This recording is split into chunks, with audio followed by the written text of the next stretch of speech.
In this video, I am reading chapter 10, Dr. B.R. Ambedkar, Why Indian Labour is Determined to Win the War. Babasaheb Ambedkar's Legacy. Autobiographical note. Ambedkar was born in a Dalit Mahar family at Mahu, formerly a large British cantonment town,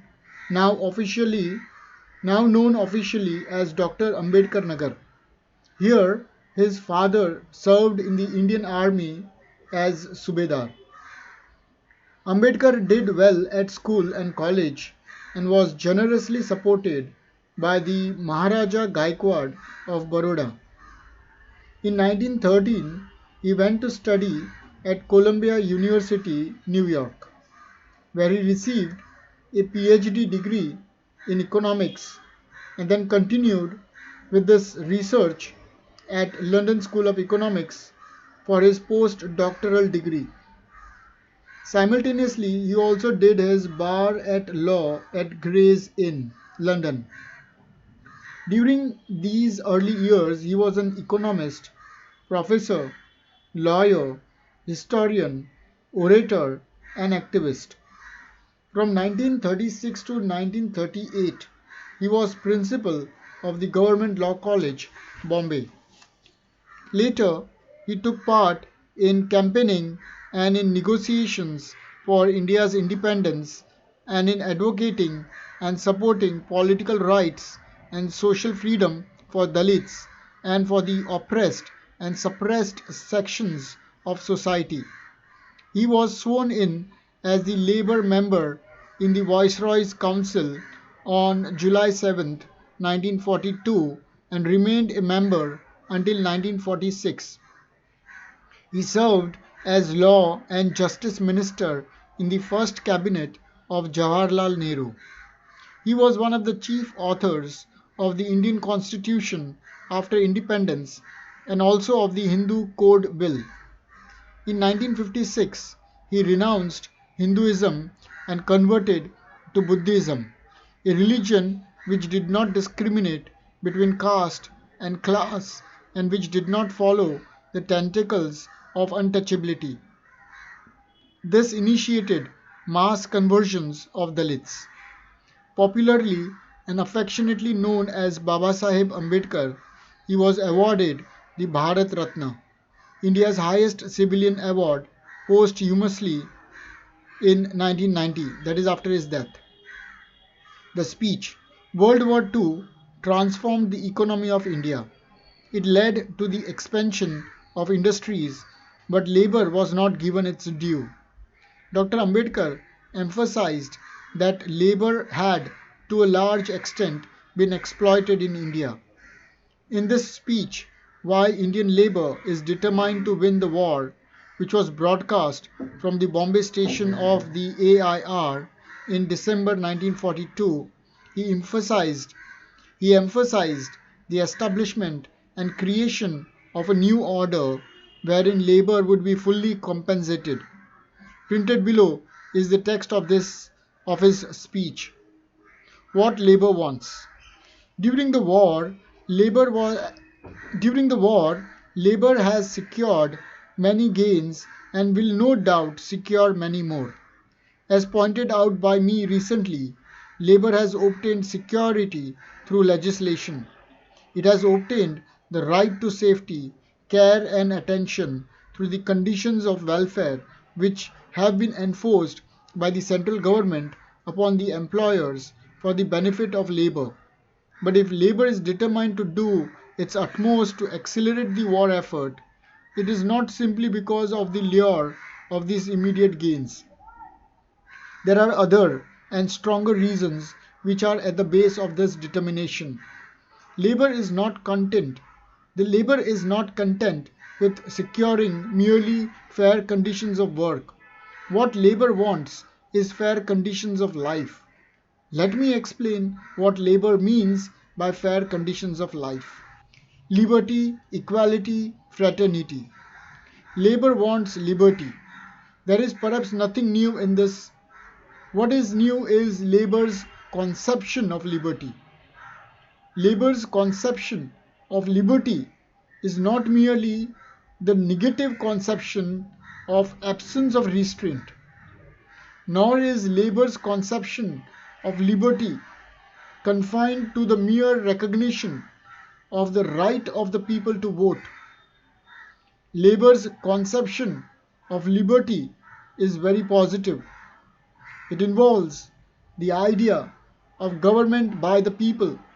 Government by the people, in the opinion of Labour, does not mean parliamentary democracy. Parliamentary democracy is a form of government in which the function of the people has come to be to vote for their masters and leave them to rule. Such a scheme of government, in the opinion of Labour, is a travesty of government by the people. Labour wants government which is government by the people in name as well as in fact. Secondly, liberty as conceived by Labour includes the right to equal opportunity and the duty of the state to provide the fullest facilities for growth to every individual according to his needs. Labour wants equality. By equality, Labour means abolition of privileges of every kind in law, in the civil service, in the army, in taxation, in trade and in industry. In fact, the abolition of all processes which lead to inequality. Labour wants fraternity.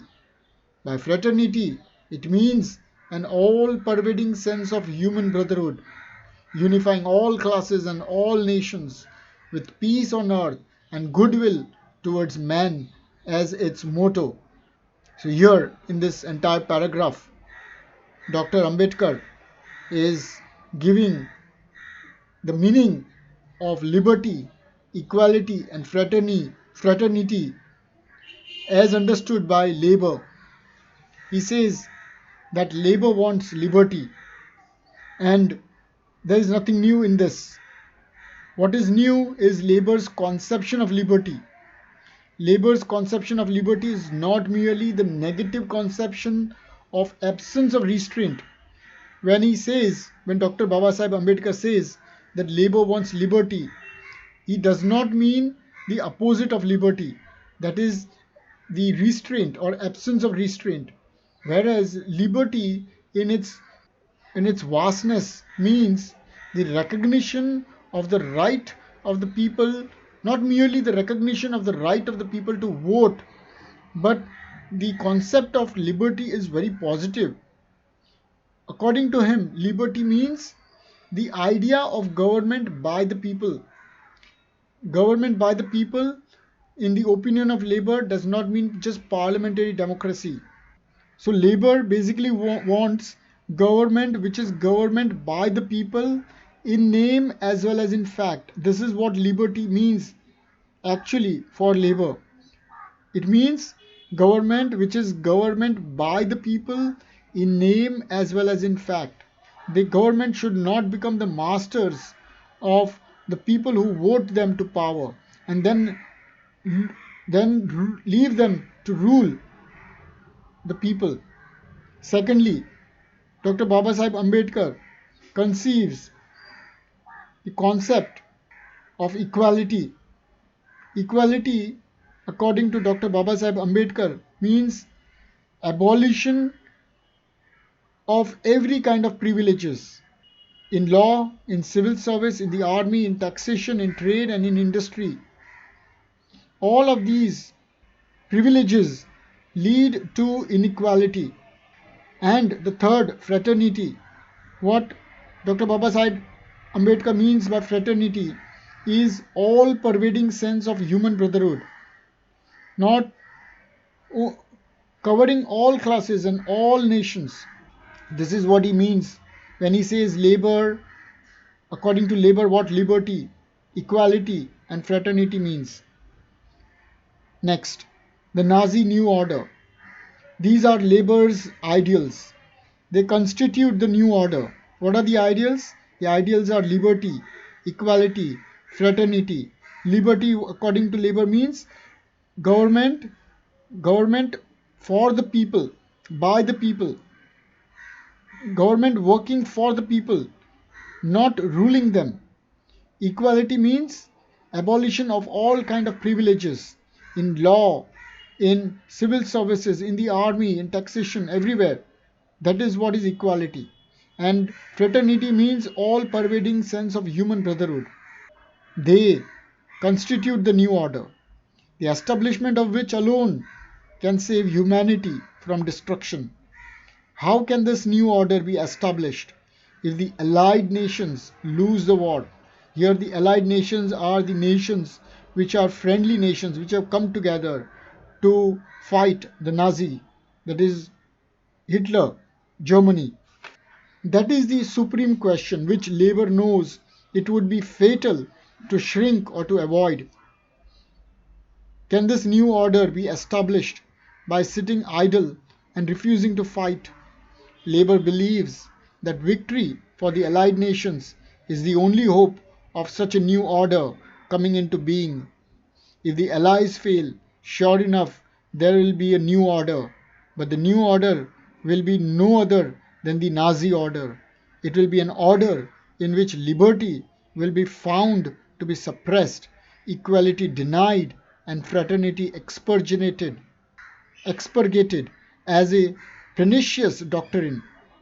In this paragraph, Dr. Babasaheb Ambedkar says that winning the war, the victory in a war with supporting the allied nations is the only hope of establishing this new order of equality, liberty, equality, and fraternity. He says that regardless, a new order will be established whether the allied nation wins the war or loses the war. But if they lose the war, now this allied nations are is UK, Europe together.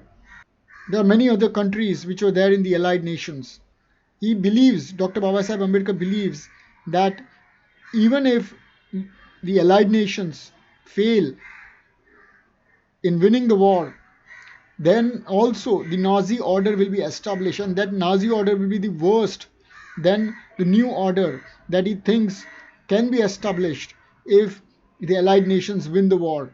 And it would be much better than the Nazi order, because in Nazi order, when Germany's Hitler wins the war, the liberty which will be found will be suppressed, equality will of course be denied, and fraternity expurgated, because there is no concept of brotherhood there. So that would be expurgated as pernicious doctrine. Next, this is by no means the whole of the Nazi new order. There are parts of the Nazi order which must compel every Indian to give anxious thought to its dangers, no matter what his religion, his caste, and his political faith. The most important part is the one which enunciates the creed of racial gradation. This is the principal dictum in the Nazi order. The Nazis regard the German race as the race of supermen, but they are pleased to place the other white races below the German race. But to the brown races, and Indians are included in this category, they give the last place in the gradation. As though this is not humiliating enough, the Nazis have declared that the brown races shall be the serfs of the German and the white races. They are not to have education, they are not to have any liberty, political or economic. In this paragraph, Dr. Babasaheb Ambedkar says that this is not the only thing that will happen in the Nazi new order, that is suppression of the equality, suppression of liberty, fraternity will be denied, equality will be denied. He says that Germans, they believe themselves, the Nazis regard the German race as supreme, and after them the white races come who can follow them as supremes. But the brown races are not to be considered, and they are to be considered as servants serving them. The brown skinned people the brown race should not be given any kind of education, not to have any liberty, whether it be political or economic. And Dr. Baba Sahib Ambedkar says that when this happens, in this Indians are also included. So Indians have to think about this when they think of not joining the allied nations for war. It direct menace. It direct menace. The fury with which the British government has been denounced by Hitler in his Mein Kampf for having given Indians education and political liberty is quite well known. Hitler has written an autobiography of his in Mein Kampf. It is stated that British government has given Indian people education and political liberty, and he was completely against that, and he has written that in his book. The Nazi ideology is a direct menace to the liberty and freedom of Indians. Given this fact, that is the strongest reason why Indians should come forward to fight Nazism. No one who compares the Nazi order with the new order which Labour has in view can have any doubt that Labour, in making up its determination to fight for the Allies and to defeat and destroy Nazism, has taken up a position which is the only position which all sensible people can take. There are, however, people who refuse to take this view.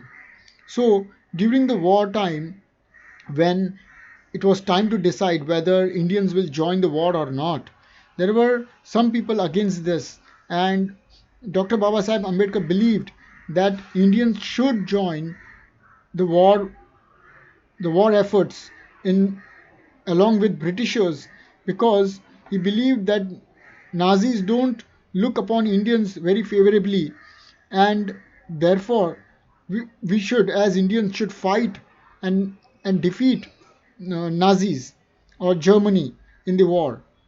There are some who think that they do not mind a Nazi victory and the coming of the new Nazi order. Fortunately, not many of these are to be found in the country. Those who take this view are not serious themselves. Nobody takes them seriously. They are embittered politicians who will not be satisfied unless they are allowed to dictate their way, and whose motto is all or nothing. In this para, Dr. Babasaheb Ambedkar says that there are many people in this country who are against the war, but they are very few, fortunately, and they are not taken very seriously. Next, there are pacifists who argue that all wars are wrong. They argue that the troubles of the world are largely due to the wars that have devastated and defaced human civilizations which men have built up at the cost of so much human effort. This is true, but Labour refuses to accept pacifism as a principle of life. Wars cannot be abolished by merely refusing to fight when attacked. Peace obtained by surrender to the forces of violence is not peace. It is an act of suicide for which it is difficult to find any justification. It is a sacrifice of all that is noble and necessary for maintaining a worthy human life. In this paragraph, Dr. Babasaheb Ambedkar now next moves on to talk about pacifists. Pacifists are people who do not take any particular side. They are in the middle, neither this nor that, and they would generally avoid war. So he says that there are pacifists who argue that wars are wrong, and these pacifists believe that so much effort has gone in by human civilization to build up till now, and by war will be destroying all that. So they don't want war, but these pacifists believe that wars cannot be abolished by no sorry so the Labour refuses to accept pacifism as a principle of life. According to Dr. Babasaheb Ambedkar, peace obtained by surrender to the forces of violence is not peace. It is an act of suicide for which it is difficult to find any justification. Next, surrender is not labor's way to abolish war. Only two things will, in the opinion of labor, abolish war. One is to win the war, and the other is to establish a just peace. In the view of labor, both are equally important. Labor holds that the origin of war does not lie in man's thirst for blood. The origin of war is to be found in the real peace that victors often impose upon the vanquished. According to labor, the duty of the pacifist is not to sulk and to refuse to fight when war is on. Labor believes that the duty of the pacifist is to be active and alert both when the war is on and also when the terms of peace are being forged. The pacifists fails to do the right thing at the right time. The pacifists are active against war when the war is on. They are inactive and indifferent when the war is over and peace is being made. In this way, pacifists lose both war as well as peace. If labor proposes to fight this war, it is because pacifism is not the labor's way of abolishing war.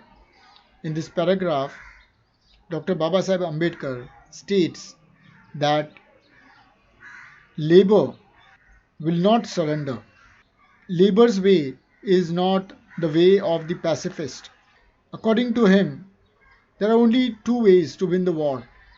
That is, according to him, there are only two ways to abolish the war. That is, win the war, and another is to establish peace. And both are important. He feels the pacifists do not take right action at the right time. During the wartime, they refuse to fight. And in the peacetime, they are inactive and indifferent when the war is over. Labor and nationalism. More serious opponents of labor are, of course, the nationalists. They accuse labor of taking an attitude which is said to be inconsistent with and injurious to Indian nationalism. Their second objection is that labor agrees to fight for the war without getting any assurances about India's independence. These are questions so often posed and so seriously argued that it is necessary to state what labor thinks of them. In this paragraph, it is stated that there are nationalists who accuse the labor of taking inconsistent sides, and they are injuring Indian nationalism. These nationalists also believe that the laborers or the labor is fighting this war or going into this war without getting any assurance for India's independence. So therefore, Dr. Babasaheb Ambedkar wanted to clarify what he thinks about these nationalists. As to nationalism, Labour's attitude is quite clear. Labour is not prepared to make a fetish of nationalism. If nationalism means the worship of the ancient past, the discarding of everything that is not local in origin and colour, then Labour cannot accept nationalism as its creed. Labour cannot allow the living faith of the dead to become the dead faith of the living. This is a very important line. Labour cannot allow the living faith of the dead to become the dead faith of the living. Labour will not allow the ever-expanding spirit of man to be strangled by the hand of the past, which has no meaning for the present and no hope for the future, nor will it allow it to be cramped in the narrow jacket of local particularism. Here, it is very important to understand that we should read our textbook thoroughly so that we can answer other questions that can come in different sections of the question paper. We will also have a set of vocabulary which we can use in completing our question paper and expanding our answers. Reading is very important as it builds up our vocabulary and the way we speak and how we come across when we are arguing or when we are presenting our side of the argument. Labor must constantly insist upon renovating the life of the people by being ever ready to borrow in order to repair, transform, and recreate the body politics. If nationalism stands in the way of this rebuilding and reshaping of life, then labor must deny nationalism. Labor's creed is internationalism. Labor is interested in nationalism only because the wheels of democracy, such as representative parliaments, responsible executive, constitutional conventions, etc., work better in a community united by national sentiments. Nationalism to labor is only a means to an end. It is not an end in itself to which labor can agree to sacrifice what it regards as the most essential principles of life. Next, independence, a wrong approach. Independence means nothing more than that a nation has liberty to determine its form of government and its social order without dictation from outside. The worth of independence depends upon the kind of government and the kind of society that is built up. There is not much value in independence if the form of government and the order of society are to be those against which the world is fighting today. Labour thinks that more emphasis ought to have been placed on New India and less on Quit India. The appeal of a new India with a new order is bound to be greater than the appeal of independence. Indeed, the vision of a new order in a new India would very greatly strengthen determination to win freedom. Such an approach would certainly have stopped the many embarrassing questions which are being asked, namely, freedom for what and freedom for whom. Labour is aware that the only compensation for the cost of this war is the establishment of a new order in which liberty, equality, and fraternity will not be mere slogans but will become facts of life. But the question of all questions is, how can the hope of this new order materialize?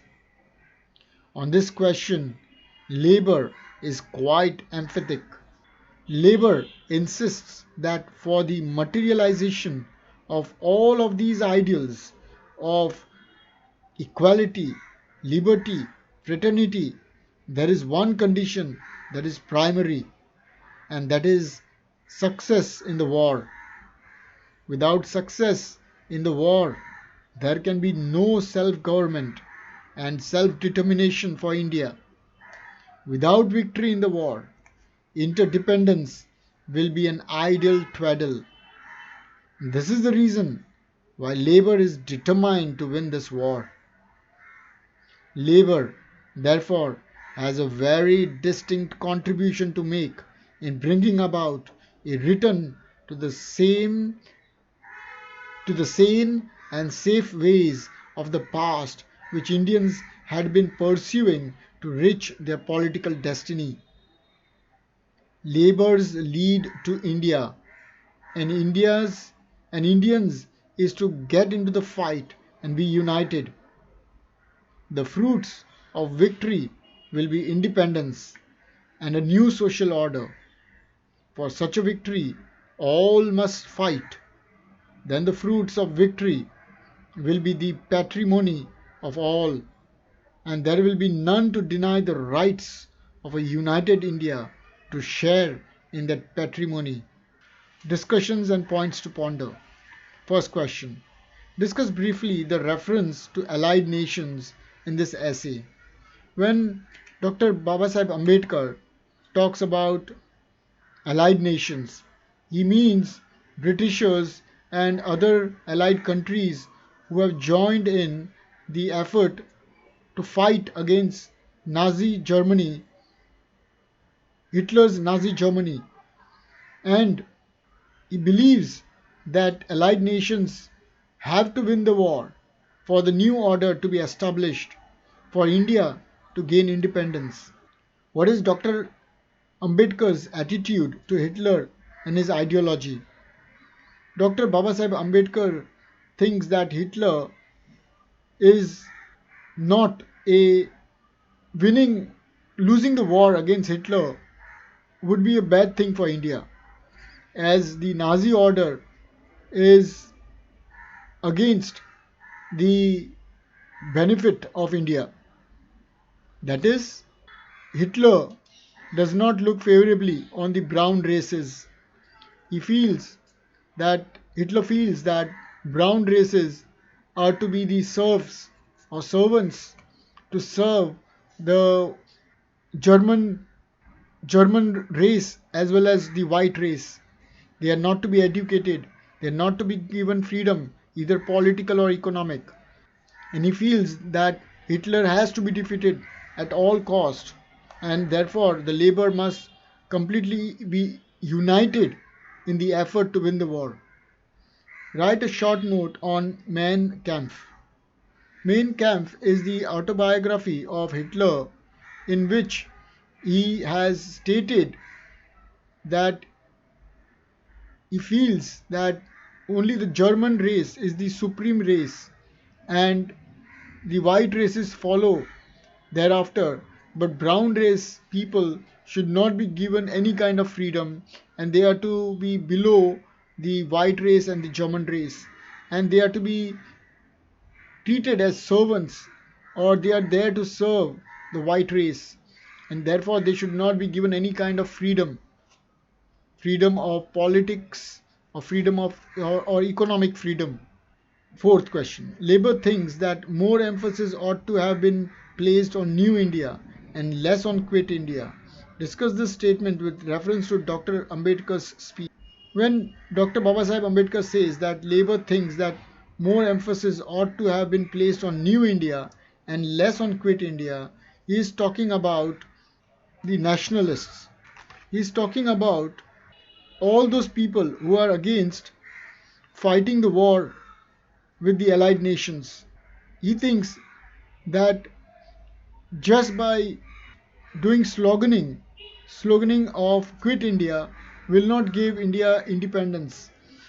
We have to fight with the allied nations to defeat the Nazi Germany, Hitler's Nazi Germany, and thereafter India will have all the right to demand independence from the allied nations, that is Britishers. What, according to Dr. Ambedkar, are the main requisites of a new social order? According to Dr. Babasaheb Ambedkar, the main requisites of a new social order are liberty, equality, and fraternity. And then we can expand on all of these 3 points.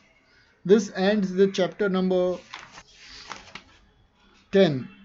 Dr. B.R. Ambedkar, Why Indian Labour is Determined to Win the War. Thank you very much.